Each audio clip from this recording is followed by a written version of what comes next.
20 ఏళ్ల తర్వాత నీలిమ తన చిన్ననాటి ఇంటికి వచ్చింది. తన తాతయ్య చనిపోయాక ఆ ఇల్లు ఎవరి జ్ఞాపకాల్లోకి రాలేదు. తలుపు తెరిచిన క్షణం తన గుండె తడిగా అనిపించింది. గాలి తాకింది. ఆ గాలి జ్ఞాపకాలు మరియు బాధలు గుర్తు చేసేలా ఉంది.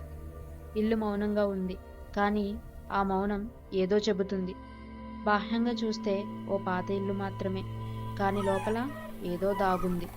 గోడలపై ఉన్న పగుళ్ళు, కిటికీల వెనుక కనిపించే నీడలు అన్నీ ఏదో చెప్పాలని ప్రయత్నం చేస్తున్నట్టు అనిపించింది.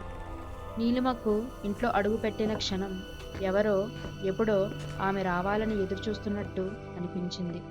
నీలిమ ఆ ఇంట్లోకి అడుగుపెట్టిన తర్వాత ఏం జరిగిందో పార్ట్ 2లో తెలుసుకుందాం.